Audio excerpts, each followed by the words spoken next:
حضرت محمد الرسول اللہ صلی اللہ تعالی علیہ وسلم کی تشریف آوری تھی. آپ نے تشریف لا کر دنیا بنی نو انسان کو امن کا پیغام دیا، راست بازی کا سبق پڑھایا، حق و صداقت کا درس دیا، اور انہیں یہ بتلایا کہ میں اللہ تبارک و تعالیٰ کی طرف سے نبی بن کر آیا ہوں تمہاری رہنمائی کے لیے. جن لوگوں کے مقدر اچھے تھے، ان کے نصیب اچھے تھے، انہوں نے موافقت کی، دامن پکڑا، غلامی کی، جانثاری کی، اور دامن پکڑا تو ایسا پکڑا کہ جان کے ٹکڑے تو ہو گئے مگر حضور اکرم صلی اللہ علیہ وسلم کا دامن نہ چھوڑا. مصائب ٹوٹے، طوفان کے پہاڑ بن کر ان کے سامنے آئے، تلخ سے تلخ وادیوں سے ان حضرات کو گزرنا پڑا، مگر کوئی تاریخ میں ثابت نہیں کر سکتا کہ محمد کریم صلی اللہ علیہ وسلم کے کسی دیوانے نے دین کو چھوڑا. امید کرتے ہیں کہ آپ تمام حضرات خیر و عافیت سے ہوں گے. ہم ایک بار پھر آپ کی خدمت میں ایک بیان لے کر حاضر ہوئے ہیں، تو چلیں ہم اس بیان کو مل کر سماعت فرماتے ہیں. امیر تھا یا غریب تھا، مرد تھا یا عورت تھی، کوئی بھی تھا، اور کیوں نہ ہو، جب ان کے سامنے محمد مصطفیٰ صلی اللہ علیہ وسلم دکھ اٹھایا کرتے تھے، صحابہ کرام کی جان نکل جاتی تھی. مکہ مکرمہ ہے، اللہ پاک ہر مسلمان کو زیارت نصیب فرمائے، آمین کہہ دو. مسلمانوں کی تعداد بڑی کم ہے، بہت تھوڑی سی تعداد ہے، کفر زوروں پہ ہے، جہالت نے انگڑائیاں لے رکھی ہیں، اور وہ دار الندوہ میں بیٹھ کر مشورے کرتے ہیں کہ اس نبوت کے مشن کو ختم کیا جائے. قرآن کریم نے ان لوگوں کے مشوروں کو بھی نقل کر دیا، فرمایا وَإِذْ يَمْكُرُ بِكَ الَّذِينَ كَفَرُوا لِيُثْبِتُوكَ. محمد صلی اللہ علیہ وسلم کو قید کر دو، ان کی تحریک ختم ہو جائے گی، ان کا مشن ختم ہو جائے گا. او یخرجوک، یا انہیں جلا وطن کر دو، دیش نکالا دے دو. او یقتلوک، سرے سے قتل کر ڈالو، نبوت کو دنیا میں سے بے نام و نشان بنا دو. اللہ پاک فرماتے ہیں تم نے بھی تدبیر بنائی، تم نے بھی تجویز کی. وَيَمْكُرُونَ وَيَمْكُرُ اللَّهُ،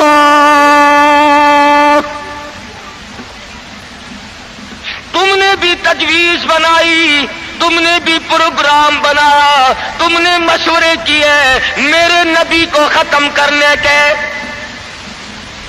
تم ختم کرنے کے پروگرام بناؤ، میں حفاظت کا پروگرام بنائے بیٹھا ہوں.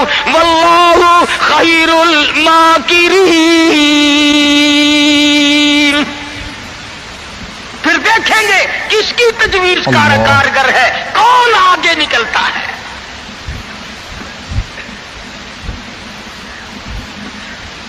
یہ مارنے کے درپے ہیں، یہ ختم کرنے کے درپے ہیں، یہ مٹانا چاہتے ہیں.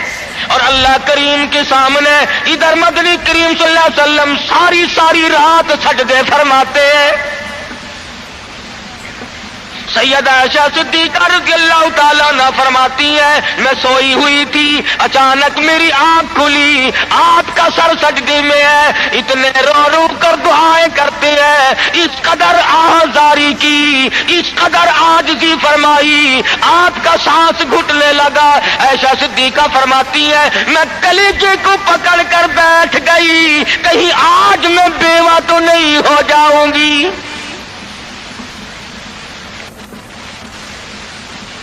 دعائیں مانگتے ہیں میرے پروردگار میری امت کو معاف کر دے، میری امت کو بخش دے.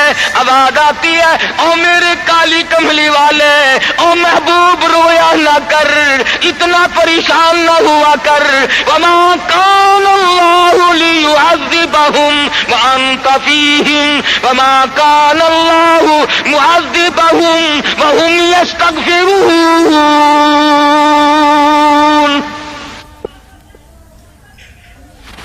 میرے محبوب جب تک آپ ان لوگوں میں موجود ہیں میں وعدہ کرتا ہوں ان کو کوئی عذاب نہ دوں گا،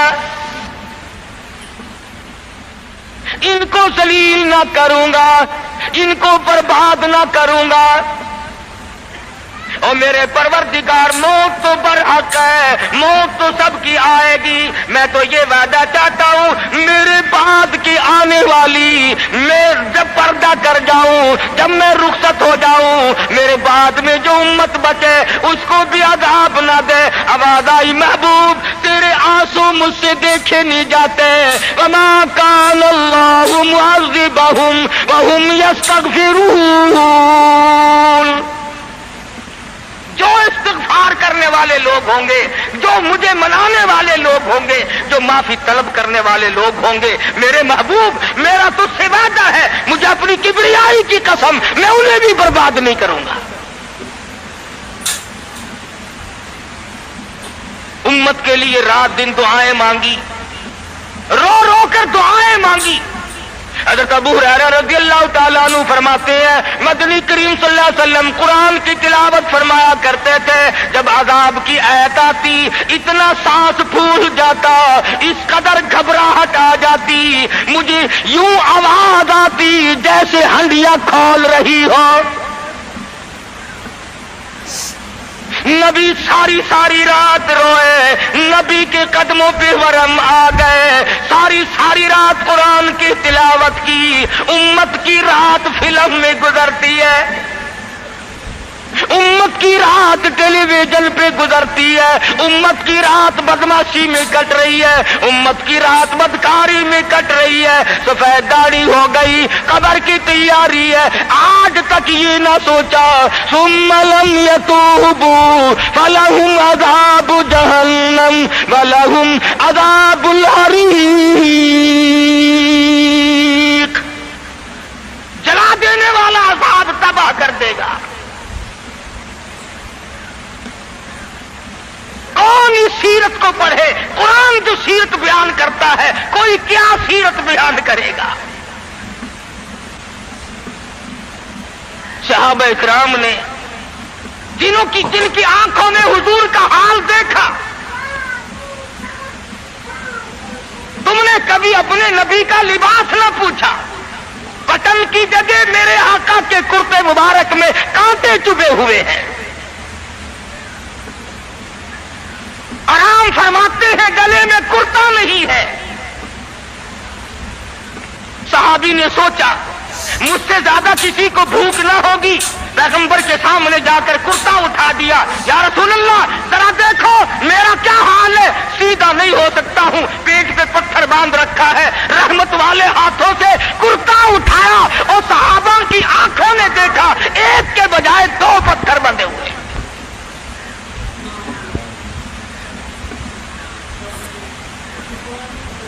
ابو ایوب انصاری رضی اللہ تعالیٰ عنہ کا مکان ہے، اللہ اللہ ہجرت فرما کر مدینہ طیبہ میں تشریف لائے۔ ہر کوئی چاہتا ہے میرے دروازے پہ قیام ہو، مجھے یہ سعادت ملے، امام الانبیاء میرے مہمان بنے۔ مدینے میں پہنچے، سب نے تمناؤں کا اظہار کیا، اپنی خواہشات کا اظہار کیا، صحابہ رو رہے ہیں اے کاش یہ دولت مجھے مل جائے۔ فرمایا چھوڑ دو، میری اونٹنی جہاں بیٹھ جائے گی میں وہیں ٹھہروں گا، میں وہیں کا مہمان بنوں گا۔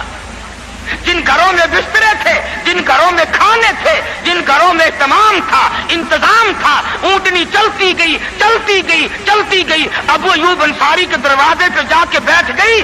ابو ایوب انصاری کے گھر میں 3 دن کا پہلے سے فاقہ ہے۔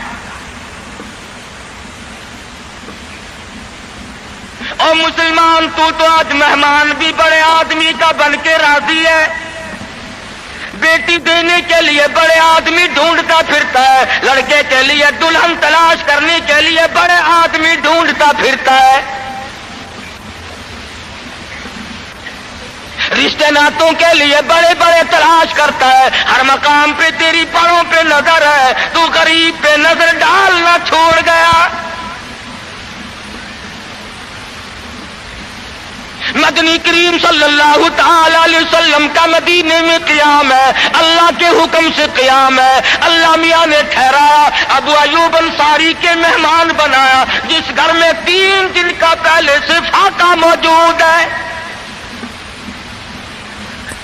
عرض کرنے لگا میرے آقا آپ اوپر قیام فرمائیں گے یا نیچے قیام فرمائیں گے؟ فرمایا ہمیں آنے جانے میں تکلیف ہوگی، ہم اوپر نہیں جاتے، ہم نیچے رہیں گے، بال بچوں کو اوپر لے جاؤ۔ نبی ابو ایوب انصاری رضی اللہ تعالی عنہ کے بال بچوں سے اعتراض فرماتے ہیں اوپر چلے جاؤ، ہم نیچے ٹھہریں گے تاکہ پردہ کرانے میں بار بار ہمیں تکلیف نہ اٹھانی پڑے۔ اور نبی اپنے امتی کی بیوی کی عزت کو، آبرو کو کتنا عزیز رکھتا ہے، اور آج مسلمان جو ہے وہ سڑکوں پہ گھسیٹے پھرتا ہے۔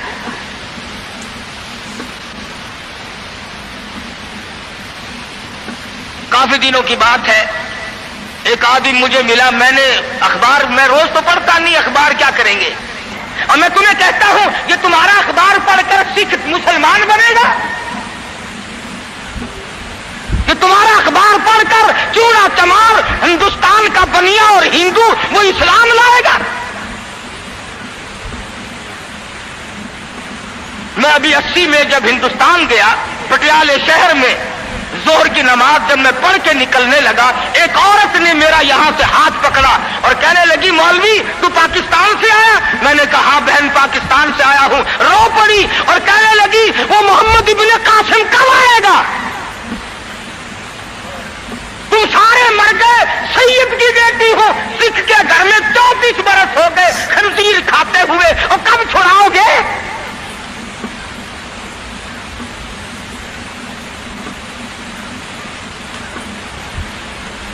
کرنال شہر میں اڈے پہ کھڑے ہوئے ایک عورت نے پوچھ لیا تم پاکستان سے آئے ہو؟ میں نے کہا، رو پڑی، کہنے لگی وہ تمہارا اسلام قرآن کہاں گیا؟ ارے آج تم اپنے آپ کو نہیں سنبھال سکتے، مسلمانوں کی بیٹیوں کی تو تم کب خبر لوگے؟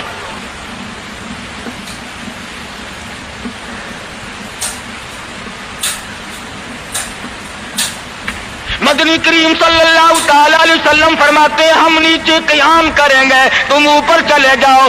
ابو ایوب انصاری اوپر تشریف لے گئے، دل میں خیال آیا نبی کا حکم ملا، میں اوپر آ گیا، ادب کے خلاف ہے میں اوپر بیٹھوں، میرے آقا نیچے ہے۔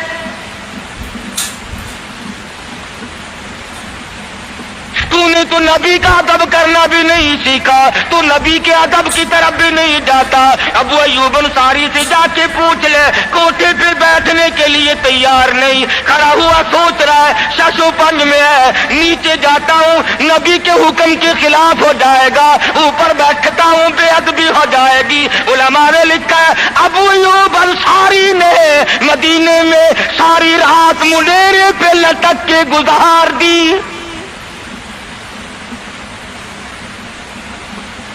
تمام رات ابو ایوب انصاری رضی اللہ تعالی عنہ منیرے پہ لٹک کے رات پوری کر دیتا ہے۔ نیچے جاتا ہوں نبی کے حکم کے خلاف ہوگا، اوپر بیٹھتا ہوں بے ادبی ہوگی، ارے نہ بیٹھا نہ نیچے گیا، ساری رات لٹک کے گزار دی۔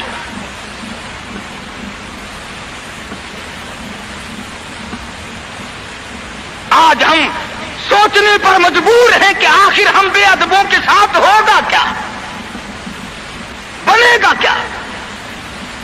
جن لوگوں نے ادب کیا ان کے مقدر جاگ اٹھے، ان لوگوں کو خداوند کریم نے دنیائی میں بخت لگائے۔ حضرت خالد بن ولید رضی اللہ تعالی عنہ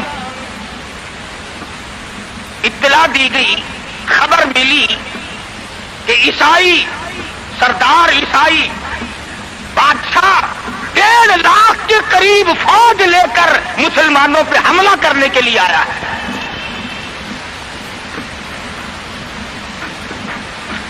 حضرت خالد بن ولید رضی اللہ تعالی عنہ کو 50-60 آدمی دیے، جاؤ بادشاہ کی فوج کا اندازہ لگا کے آؤ، تخمینہ لگا کے آؤ، اسلحہ دیکھ کے آؤ، ان کی تعداد کا اندازہ لگاؤ وہ کتنے ہیں۔ حضرت خالد بن ولید رضی اللہ تعالی عنہ چند صحابہ کرام کو ساتھ لے کر کے پہنچے. عیسائی بادشاہ کو پتا چلا، اس نے حضرت خالد بن ولید رضی اللہ تعالی عنہ کو بلایا اور کہنے لگا کہ دیکھو جنگ اچھی چیز نہیں ہے، ہم سے صلح کر لو، ہم سے صلح کر لو. حضرت خالد فرمانے لگے صلح میں دیر کیا ہے، قول لا الہ الا اللہ محمد الرسول اللہ صلی اللہ علیہ وسلم، کلمہ پڑھ، مسلمان بن جا، میرا بھائی بن جا، جنت کا حقدار بن جا، میرے نبی کا غلام بن جا، اللہ کی توحید کا ماننے والا بن جا، ابھی تمام باتوں میں صلح ہو جائے گی. وہ کہنے لگا بڑا جلدی کلمہ پڑھا ہے، جیسے میں اکیلا بیٹھا ہوں، تو نے میری فوج دیکھی ہے؟ 1.5 لاکھ فوج لے کے آیا ہوں، کھا جائے گی میری فوج تمہیں. کلمے پڑھا رہا ہے.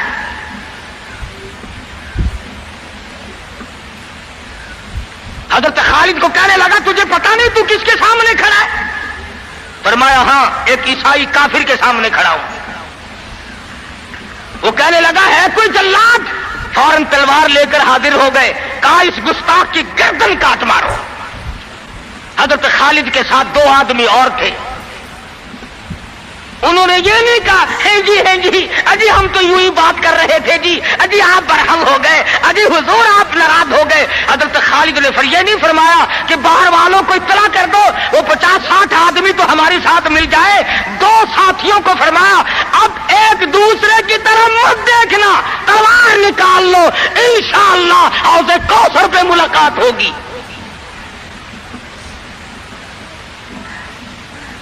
3 آدمی 1.5-2 لاکھ کے مقابلے میں ٹکرا گئے.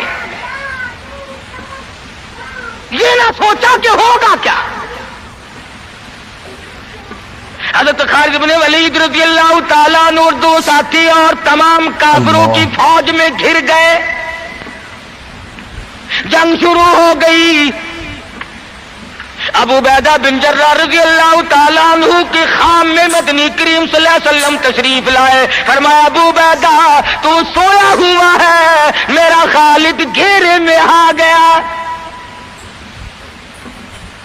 گھبرا کے اٹھے، شور مچا، لوگوں جلدی کرو پہنچو، خالد گھیرے میں ہے. حضرت خالد کی بیوی ام تمیم سنتی ہے، کہنے لگی نہیں مجھے یقین نہیں آتا، میرا خالد گھیرے میں آنے والا نہیں، آ ہی نہیں سکتا. گھر میں کھڑی ہو کر چاروں طرف نظر مارتی ہے، دیکھتی کیا ہے؟ وہ ٹوپی جس میں امام الانبیاء محبوب کبریا حضرت محمد مصطفیٰ صلی اللہ تعالی علیہ وسلم کے منہ مبارک رکھے ہوئے تھے، وہ بھول آئے. ام تمیم کہتی ہے خالد تو ضرور گھیرے میں آ گیا، تیری ٹوپی یہاں رہ گئی.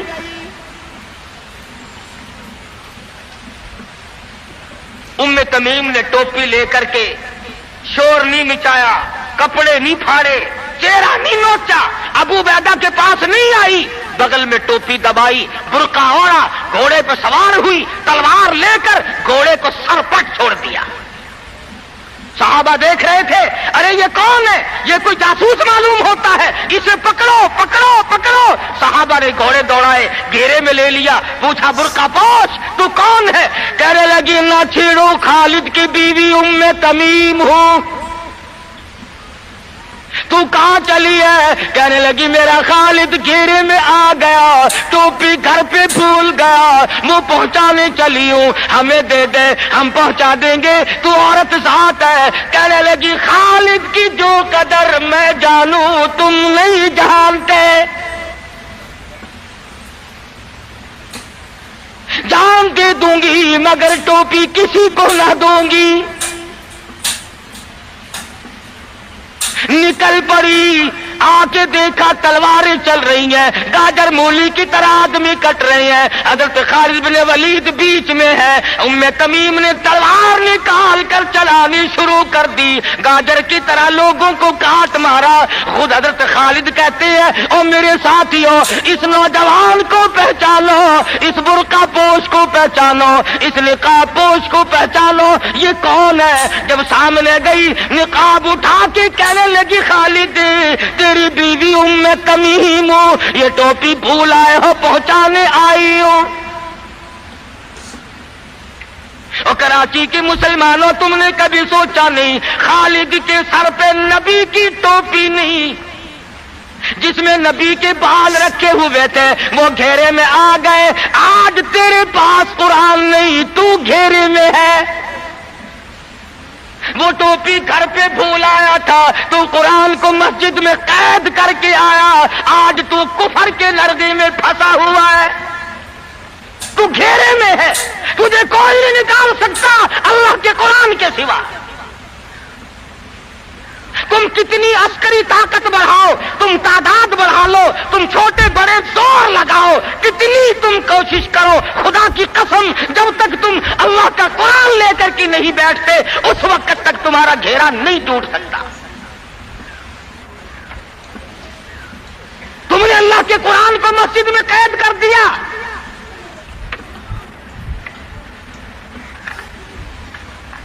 نہ اس کو عوام صدر میں جگہ دی نہ مارکیٹ میں جگہ دی نہ محلے میں جگہ دی نہ برادری میں جگہ دی نہ خاندان میں کوئی جگہ دی. تمام کو اکٹھا کر لو گے اللہ کے قرآن کو پوچھنے والا کوئی نہیں.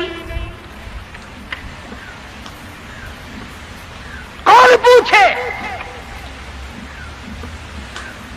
حضرت خالد تو صرف ٹوپی بھول کر آئے تھے. ہم نے قرآن ہی بھلا دیا نبی کی سیرت کا آئینہ بھلا دیا. خدا کی قسم نبی نے امانت تمہارے سپرد کی ہے. میدان حشر برپا ہوگا اور اللہ کا پیغمبر کھڑا ہو کر تم سے مطالبہ کرے گا لاؤ میری امانت کہاں ہے. کچھ لوگ کہیں گے اور جی ہم تو عشق کی وجہ سے ایسا کر بیٹھتے ہیں محبت میں ہمیں پتہ ہی نہیں چلا قرآن کہاں رہ گیا.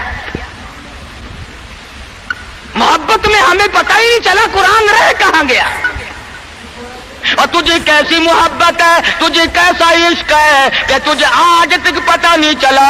عشق تو صحابہ کرام کو تھا. مدینہ منورہ ہے. اللہ پاک ہر مسلمان کو مدینہ پاک کی زیارت نصیب فرمائے. خدا کی قسم مدینے کی ہوا میں جو خوشبو ہے تمہاری وہ کستوری میں نہیں ہو سکتی وہ مشک میں نہیں ہو سکتی وہ عنبر میں نہیں ہو سکتی وہ زعفران میں نہیں ہو سکتی. ارے مدینے کی ہوا میں جو خوشبو ہے جو گنبد خضرا سے ٹکرا کر آتی ہے اس ہوا میں خوشبو بھی نرالی ہے. صحابہ کہتے ہیں کہ جب ہم نبی صلی اللہ علیہ وسلم کو تلاش کرنے کے لیے نکلتے تو کسی سے پوچھتے نہیں پھرتے تھے بلکہ مدینے کی ہوا بتاتی تھی ادھر آؤ حضور ادھر تشریف لے گئے. مدینہ منورہ میں ایک جنگ کی تیاری فرمائی. صحابہ کرام کا لشکر تیار فرمایا. حضور اکرم صلی اللہ علیہ وسلم نے جمعے کا دن ہے صبح کا وقت ہے لشکر کو ساتھ لے کر کے تشریف لے گئے. 2-3 میل تک رخصت فرمانے کے لیے گئے. دعا کر کے واپس آ گئے. اللہ تمہیں کامیاب فرمائے. صحابی ہے حضور اکرم سب کہہ دو صلی اللہ علیہ وسلم کا. آؤ عشق کی بات تمہیں بتاؤں. حضور اکرم صلی اللہ علیہ وسلم نے روانگی کے وقت فرما دیا. توجہ کرنا. لشکر کو رخصت کرتے وقت فرما دیا اور میرے دیوانوں اور پروانوں اور میرے جانثاروں بات سنو. پہلے جھنڈا جعفر طیار رضی اللہ تعالیٰ عنہ کے ہاتھ میں دینا پھر جھنڈا عبداللہ ابن روا کے ہاتھ میں دینا پھر جھنڈا اسامہ بن زید کے ہاتھ میں دینا. اللہ. حضور کے کلام کی مراد کو اگر صحابہ نہیں جانتے تو کون جانتا ہے. سمجھ گئے صحابہ کہ جعفر طیار شہید ہوں گے. یہ جو حضور نے فرمایا پھر اس کو دینا پھر اس کو دینا. حضور صلی اللہ علیہ وسلم کے کلام کی فرمان کی ارشاد کی مراد اور منشا غرض و غائب صحابہ سمجھ گئے کہ جعفر طیار شہید ہوں گے اور پھر عبداللہ بن روا بھی شہید ہوں گے اور اسامہ بن زید بچ کے آئیں گے. صحابہ کا تجربہ تھا حضور کے کلام کو سمجھنے کے لیے.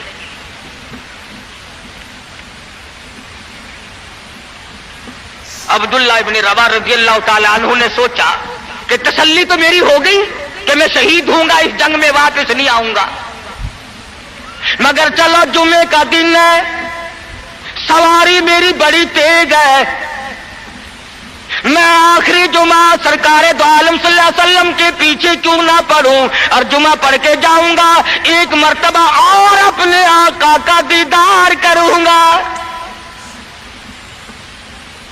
واپس مدینے میں آئے، گھر نہ گئے، بیوی بچوں میں نہ گئے، باغ و بہار میں نہ گئے، فصل باڑی میں نہیں گئے، لوگوں میں نہیں گئے، سیدھے مسجد نبوی میں تشریف لائے۔ جمعے کی نماز کے بعد مدنی کریم صلی اللہ علیہ وسلم سے سلام کیا۔ حضور نے فرمایا عبداللہ، میں نے تو تجھے صبح رخصت کیا تھا لشکر کے ساتھ، تجھے صبح روانہ کر دیا تھا، تو چلا گیا تھا فوج کے ساتھ۔ عرض کیا یا رسول اللہ، میرے ماں باپ قربان ہو جائیں، آپ کے فرمان سے میں نے یہ اندازہ لگایا کہ میں شہید ہو جاؤں گا، میرا یہ آخری جنگ ہے، یہ آخری جہاد ہے۔ میرے دل میں ایک بات آئی، آج جمعے کا دن ہے، اپنے آقا کے پیچھے جمعہ بھی پڑھوں، آخری جمعہ پڑھوں اور آخری دیدار کر کے جاؤں۔ اب تھوڑے سے مجھے آپ بول کے بتائیں، عبداللہ ابن رواح کا یہ عشق ہے کہ نہیں؟ کوئی ڈر کی بات نہیں، کوئی خوف کی بات نہیں، بیوی بچوں کی محبت نے نہیں کھینچا، باغوں کو دیکھنے نہیں گیا، بچوں سے ملاقات کے لیے نہیں گیا۔ ارے حضور کا عشق ہے، کہتا آخری جمعہ، آخری دیدار، آخری ملاقات۔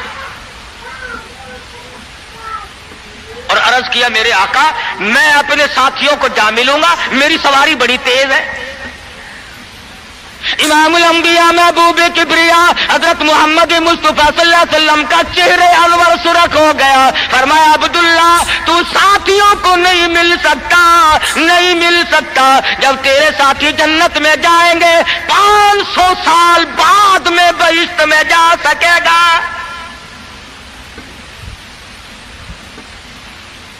کیوں؟ اس لیے چاہے تم عشق کے تحت آئے، محبت کی وجہ سے آئے، جذبے کی وجہ سے آئے، جمعے کے لیے آئے، میرے دیدار کے لیے آئے، میری ملاقات کے لیے آئے، جب میں نے رخصت کر دیا تھا، میرے حکم میں تاخیر کیوں کی؟ پتا چلا عشق بھی وہ مقبول ہے جو حضور کی غلامی کے اندر ہو۔ غلامی سے باہر جو عشق ہے وہ عشق نہیں، وہ فریب ہے، وہ دجل ہے۔ آج آپ دیکھ لیں، نام دیکھو، شکل دیکھو، نام ہوگا عاشق رسول اور شکل دیکھو تو خدا کی قسم بالکل ایسا معلوم ہوگا جیسے اندرا کا بھتیجا ہو۔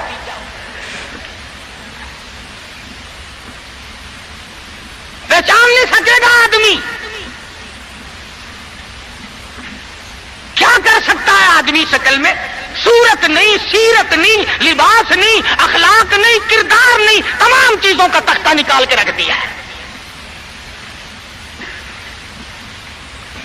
اور آج قوم اسی وجہ سے مصیبتوں سے دوچار ہے، وہ نرغے میں پھنسی ہوئی ہے، وہ نکل نہیں سکتی، وہ سہارا ڈھونڈ رہی ہے مادی قوت کا۔ حضور ناراض ہو گئے صلی اللہ علیہ وسلم۔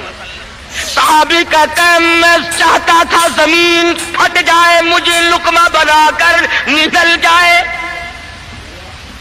صحابی کہتا ہے مجھے زندگی تلخ لگنے لگی، ہائے میرے آقا مجھ سے ناراض کیوں ہو گئے؟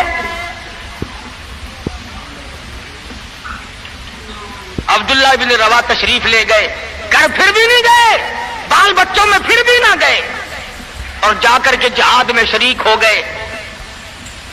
3 دن گزر گئے، کوئی چیز حلق میں نہ گئی، کمر سیدھی نہیں ہو سکتی تھی، جنگ سخت تھا، لڑائی شدید تھی، تلواریں چل رہی تھی۔ عبداللہ ابن رواح فرماتے ہیں مجھے بھوک لگی، سیدھا کھڑا نہیں ہو سکتا تھا، مجھے یاد آیا میرے تھیلے میں گوشت کے خشک ٹکڑے موجود ہیں، میں ان کو منہ میں لے کر ذرا چوسنے لگا، مجھے مدینے کا باغ یاد آیا، مجھے بیوی یاد آئی، مجھے اولاد یاد آئی۔ اے نبی کے دیوانے کا طرز زندگی دیکھ۔ صحابی کہتا ہے میں نے انگلی حلق میں ڈال کر وہ بوٹی باہر نکال دی، کہا اچھا میں تجھے کچھ کھانے کے لیے دینے لگا ہوں تو یہاں بیٹھ کر گھر یاد آیا، کھڑے ہو گئے اور فرمانے لگی اور میری بیوی اور تمہیں طلاق ہو،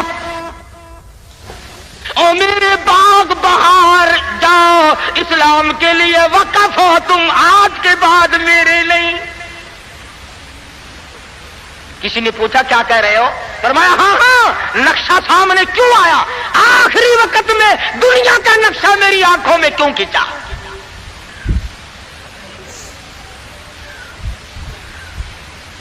صحابی نے اپنے دل میں تصور بھی لانا اچھا نہ سمجھا، میری عاقبت خراب نہ ہو جائے، میری آخرت نہ بگڑ جائے۔ عبداللہ بن روا تلوار لے کر کھڑے ہو گئے۔ کسی نے لکھا 3 دن کا، بعض نے لکھا 5 دن کا بھوکا صحابی ٹکڑے ہو گیا۔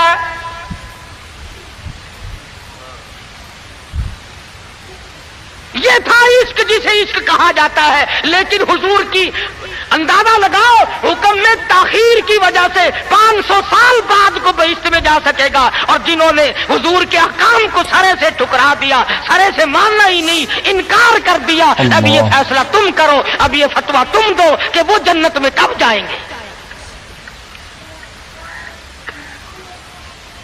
امام الانبیاء محبوب کبریا حضرت محمد مصطفیٰ صلی اللہ تعالی علیہ وسلم کے دیوانوں نے حد کر دی، پروانوں نے حد کر دی، جس صورت سے بھی ان کو لگایا گیا اسی صورت سے وہ آگے بڑھتے رہے۔ فاروق اعظم کی حکومت ہے، سب کا رضی اللہ تعالی عنہ۔ مصر کے علاقے میں کافروں نے ایک سازش بنائی، لڑکیوں کو ہار و سنگار کر کے کوٹھے پہ کھڑا کر دیا۔ پروگرام مسلمانوں کو پہلے معلوم ہو گیا کہ مسلمان فوج کے کلچر کو تباہ کرنا چاہتے ہیں، مسلمان کے اخلاق و کردار کو برباد کرنا چاہتے ہیں۔ فاروق اعظم کو خط لکھا، اور راستہ کوئی نہیں فوج کے گزرنے کا، ایک ہی راستہ ہے، اور اس راستے کو خراب کر دیا گیا، اس راستے میں کانٹے بچھا دیے گئے، حسن کی دولت بکھیر دی گئی تاکہ مسلمانوں کا دل خراب ہو۔ ارے یہ کافر کا بھی عقیدہ ہے کہ اگر مسلمان کا پاؤں پھسل گیا پھر یہ جہنم سے اڑے نہیں ٹھہرتا۔ فاروق اعظم رضی اللہ تعالیٰ عنہ نے خط کا جواب دیا اور صاف صاف لکھ دیا، کوئی پریشانی کی بات نہیں، ساری فوج کو اکٹھا کر کے قرآن کی آیت سنا دو، ساری فوج کو اکٹھا کر کے قرآن سناؤ۔ چنانچہ کمانڈر نے، سپہ سالار نے فوج کو اکٹھا کیا اور قرآن کریم سنا دیا، وَقُلْ لِلْمُؤْمِنِينَ يغضوا من أبصاركم ويحفظوا فروجكم ذلكم أزكى لكم إن الله خبير بما يصنعون۔ مسلمانوں، اپنی نظروں کی حفاظت کرو، اپنی ایمان کی حفاظت کرو۔ اگر تم ان کی آنکھوں سے بھی دیکھو گے خدا تمہاری ساتھ ہے، وہ تمہاری تمام حرکتوں کو دیکھتا ہے۔ بس ایک قرآن کی آیت سنائی، سبینہ نہیں ہوا تھا، سارا قرآن نہیں سنایا، ایک آیت سنائی ہے مسلمان فوج کو، اور پھر حکم دیا گزرو اسی علاقے سے جہاں یہ تمام سازش کی گئی ہے۔ صحابہ گزر رہے ہیں، تابعین مسلمان گزر رہے ہیں، تالیاں بجتی ہیں، ڈانس ہوتا ہے، جھنکار ہے، گانا بجانا ہے، تمام مسلمان گزر گئے۔ لڑکیاں کہنے لگی، آئے اور جانے والوں تم سارے اندھے تو نہیں، اس حسن کو کوئی تو دیکھو، سر اٹھاتے نہیں۔ ایک مسلمان سپاہی گزرتا گزرتا کہنے لگا، کوئی کیسے دیکھے گا، سارے کے سارے اللہ کا قرآن سن کے آئے ہیں، سارے قرآن پاک سن کے آئے ہیں، یہ دیکھیں گے کیسے؟ لڑکیاں کہنے لگی، وہ قرآن کیسا ہے، اس میں کتنی قوت ہے، اس میں کتنی طاقت ہے، اس میں کتنی استعداد ہے، اس میں کتنی پاور ہے، جو ایسے حسن کے نظارے سے روک دے، جو ایسا حسن نہ دیکھنے دے۔ اور کہنے لگے، اور جانے والوں یوں نہ جاؤ، وہ قرآن کریم ہمیں بھی سناتے جاؤ، سناؤ ہمیں وہ قرآن۔ ایک مسلمان سپاہی چلتا بھی جاتا ہے، قرآن بھی پڑھتا جاتا ہے، تاریخ شاہد ہے، عیسائیوں کی بیٹیاں تھی، یہودیوں کی لڑکیاں تھی، کافروں کی بیٹیاں تھی، ارے تڑپ ہو تو تڑپ کر نیچے چھلانگ لگائی، اور جانے والوں چھوڑ کے نہ جاؤ، ہمیں بھی یہ قرآن سناؤ اور ہمیں بھی اللہ کے بندے بناؤ۔ ایک ایت سن کر اتنا عمل کیا، جن کو سازش بنایا تھا وہ تمام لڑکیاں مسلمان ہو کر مجاہدین کے ساتھ آ جاتی ہیں۔ آج سارا قرآن ہمارے سامنے ہے، اور قرآن بھی کیسا، جب کوئی مر جائے قرآن ختم کرنا، بھائی قرآن ختم کرنا، بھلا قرآن شریف کوئی 2-3 ورقوں کا جو ختم کرنا ہے،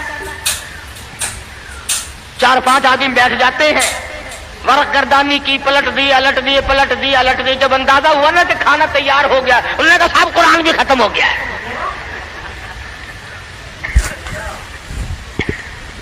ہمارے یہاں ایک مولانا ہے، لوگ ان کو بہت کہتے ہیں کہ قرآن ختم کرو۔ میری ملاقات ہوئی، میں نے کہا حضرت جی آپ تو دن رات قرآن پڑھتے ہوں گے؟ انہوں نے کہا کیوں؟ میں نے کہا سارے لوگ آپ کے پاس آتے ہیں، دادی مر گئی قرآن پڑھنا، ماسی مر گئی قرآن پڑھنا، پھوپھی فوت ہو گئی قرآن پڑھنا۔ کہنے لگے میں ان کے باپ کا نوکر ہوں، 3 دفعہ کل پڑھتا ہوں۔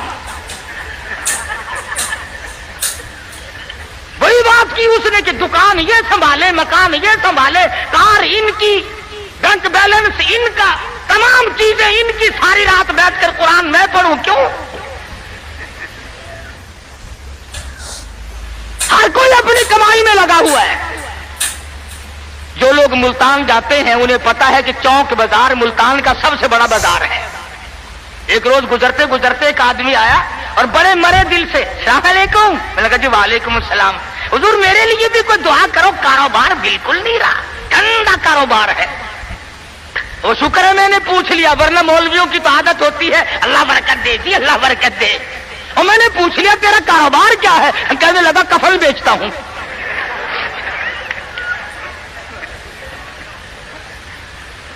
اور بدبخت میں نے کہا کاروبار بدل لے، لوگ مرے تو تیرا دھندا چلے۔ اس لیے لوگوں کو کہا کرتا ہوں کہ مولویوں کو شادیوں میں دیا کرو تاکہ یہ دعا کرے یا اللہ ایک ایک کی 4-4 شادیاں ہوں۔ اب مرے بغیر تم رسید نہیں دیتے، جب تک مرو گے نہیں مولوی کا گھر میں داخلہ بند۔ کیا کرے مولوی بیچارہ، کدھر جائے؟ سب کی بات یہ ہے۔ ایک دوست کے جنازے کے ساتھ قبرستان گیا، وہ قبر کھودنے والے بھی پہچانتے ہیں، السلام علیکم، وعلیکم السلام، کیا حال ہے بھائی؟ لگا حال کیا ہے، آج 5ویں دن ایک مردہ لے کے آئے ہو، کم سے کم ہمارے لیے بھی دعا کر، ایک مردہ تو روز کہا جایا کرے۔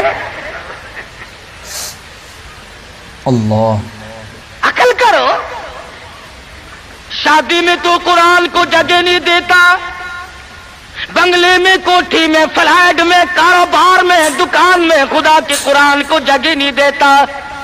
خدا کی قسم ارشاد فرمایا مدنی کریم صلی اللہ علیہ وسلم نے، جو لوگ قرآن پاک کی تلاوت کرتے ہوئے مر جائے اپنی قبر سے قرآن پڑھتا ہوا اٹھے گا، اس کے منہ سے کستوری کی خوشبو آ رہی ہوگی۔ اہل محشر کہیں گے الہی یہ کون لوگ ہیں؟ قیامت کا دن ہے، سخت دن ہے، بڑی پریشانی کا دن ہے، لوگ اپنے پسینوں میں غرق ہیں، اس کے یہاں سے خوشبو آ رہی ہے، یہ کون ہے؟ جواب ملے گا تو گالی بکتا مرا تھا، تو گانے گاتا ہوا مرا، تو گیت سنتے ہوئے مرا، تیرے دماغ میں کنجری بسی ہوئی تھی، تیرے دل میں بدماش عورت بسی ہوئی تھی جب تو مرا، اور یہ وہ ہے جب موت آئی تو میرا قرآن پڑھ رہا تھا۔ آج بھی قرآن پڑھتا ہوا اٹھا ہے، اس لیے اس کے منہ سے برکت، قرآن کی برکت سے خوشبو آتی ہے۔ تم نے برکتوں کو جانتے، یہ بسوں میں دیکھو، ٹیکسیوں میں دیکھو، عقیدہ دیکھ، ایڈی تصویر لٹکی ہوئی ہے، یہ کس کی ہے؟ فلانے بابا کی ہے، سیون شریف والے بابا کی ہے، پاک پٹن والے، اور یہ بابے تھے یا بابن تھی، یہ عورتیں تھوڑی ہی تھی۔ کچھ تو عقل کر، اللہ والوں کی توہین کرتے ہو،